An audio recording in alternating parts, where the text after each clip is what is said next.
निफाडमध्ये महसूल विभागाची तत्पर कारवाई 6 दिवसापासून बंद रस्ता अखेर खुला। नाशिक जिल्ह्यातील निफाड तालुक्यातील हनुमाननगर परिसरातील एका शेतकऱ्याच्या अडेलतटूपणामुळे बंद झालेला देवनाळी रस्ता अखेर महसूल विभागाच्या हस्तक्षेपाने खुला करण्यात आलाय।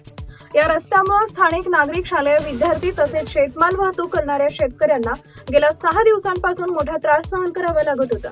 या समस्येबाबत स्थानिक शेतकऱ्यांनी कोणताही वाद न घालता तहसीलदार विशाल नाईकवाडे यांच्याकडे निवेदन सादर केले। याची तात्काळ दखल घेत तहसीलदारांनी मंडळ अधिकारी संतोष डुंबरे यांना कारवाईचा आदेश दिले। त्यानुसार महसूल पथकाने घटनास्थळी जाऊन दोन्ही बाजूंच्या शेतकऱ्यांशी चर्चा केली। ज्ञानेश्वर कडलक, वसंत कडलक, युवराज दरेकर यांच्यासह अनेक शेतकऱ्यांशी संवाद साधत परस्पर सहमतीने रस्त्यातील अडथळा दूर करण्यात आला। परिणामी बंद असलेला रस्ता पुन्हा वाहतुकीसाठी खुला झालाय। या तत्पर कारवाईमुळे नागरिक, विद्यार्थी आणि शेतकऱ्यांनी महसूल विभागाचे आभार मानले असून प्रशासनाच्या कार्यक्षमतेचे कौतुक केले जात आहे। टाइम्स ऑफ महाराष्ट्रसाठी निफाडहून योगेश कर्डिले यांचा रिपोर्ट।